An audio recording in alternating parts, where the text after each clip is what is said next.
Oui, je pense que le match entre le Sénégal et l'Iran était une occasion pour offrir aux novices de la tanière du temps de jeu et face aussi à la Bolivie, ces deux rencontres amicales de préparation à la prochaine Coupe du Monde Qatar 2022. Et je pense que le sélectionneur sénégalais Aliou Cissé l'a pratiquement fait avec des jeunes joueurs qui viennent d'intégrer cette tanière et qui ont joué face à la Bolivie. On peut citer Pathé 6 qui a démarré la rencontre. On peut citer aussi aujourd'hui des joueurs comme Formose Mendy. Il y a aussi Jacob, Ismaël Jacob qui a aussi débuté sur le côté gauche. Donc aujourd'hui, certes, Iliman Ndiaye a joué un peu en deuxième période, mais quand même, c'est un choix de l'entraîneur, tout comme Mouri Diaw qui n'a pas joué.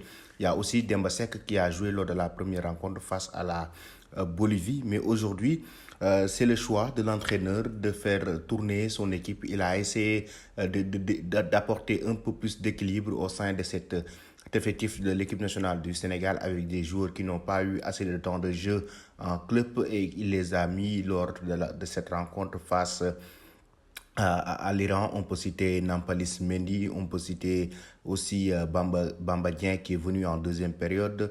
Il y a eu pas mal de joueurs quand même qui sont revenus lors de cette deuxième rencontre amicale, c'était face à l'Iran. Et concernant ce match, c'était quand même un match très compliqué, tout le monde le sait, parce que l'Iran déjà a une très bonne équipe avec un très bon dispositif tactique mis en place par l'entraîneur Carlos Queiroz, qui les retrouvailles avec Aliou Cissé, qui était le sélectionneur des pharaons d'Égypte aujourd'hui. Donc, ce match devait être un match difficile, c'était un match test. Et je pense que dans le contenu, il y a eu des lacunes au sein de cette équipe nationale du Sénégal, on le voit. Et Aliou Cissé l'a même avoué, c'est au niveau de l'efficacité des joueurs en attaque. Le Sénégal a aujourd'hui l'attaque sur le plan offensif, l'équipe du Sénégal n'a pas trop marché, ils n'ont pas fait les bons choix, raison pour laquelle on n'a pas eu énormément de buts en attaque face à cette équipe de l'Iran. Et malgré qu'ils ont une défense très bien en place, mis en place par Carlos Queiroz, aujourd'hui aussi, ce qu'on peut remarquer concernant le milieu de terrain, aussi, il n'y a pas eu assez de rythme côté en termes de jeu. On n'a pas vu la fluidité qu'on avait vue face à la Bolivie. Donc, il y a une différence entre le trio qui avait démarré entre Pathé Ciss, Pape Matar Sarr et au milieu de terrain et Pape Gueye. Il y a une différence aujourd'hui entre Nampalis Mendy, et Crépin Diatta et Gana Gueye. Donc ça veut dire quoi? Ça veut dire que le manque de temps de jeu de Nampalis Mendy a joué. Donc Gana Gueye n'a pas fait une bonne préparation avec le PSG, on le sait. Donc lui, il vient de commencer à retrouver son niveau petit à petit avec Everton. Donc Crépin qui revient d'une longue blessure, lui aussi qui est en train de faire son retour en club, mais aussi il a bien débuté sa saison, mais aussi en équipe nationale, il fait son retour, donc c'est tout à fait normal par rapport aux automatismes et tout. Ismaël Sarr aussi doit revoir son jeu, plus d'efficacité, plus savoir faire les bons choix pour pouvoir être efficace, parce que c'est ce qu'on attend de lui. On l'a vu face à l'Égypte lors des éliminatoires de la Coupe du Monde. Donc, les face-à-face il a l'habitude ces temps-ci avec l'équipe nationale, en tout cas, de les rater. Donc, il doit savoir être efficace. Hein. Il doit revoir cela, le travail devant les buts pour pouvoir être prolifique avec cette équipe nationale du Sénégal.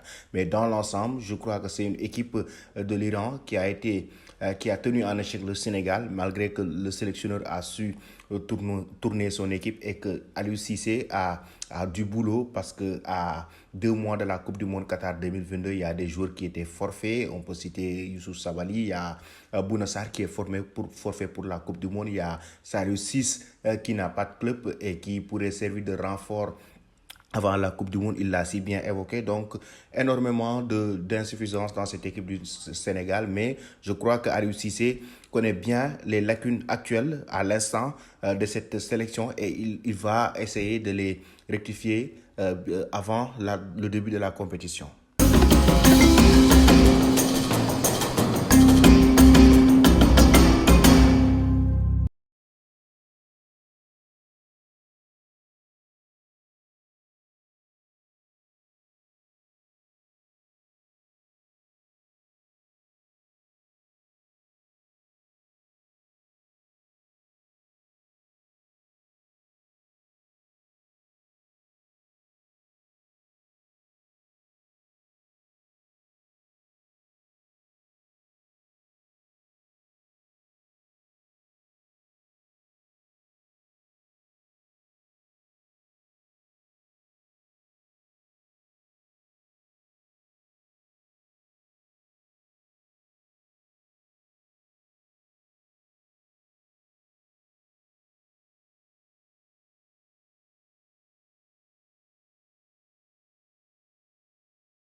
4-3-2-0. Comment analysez-vous le match Sénégal contre Iran?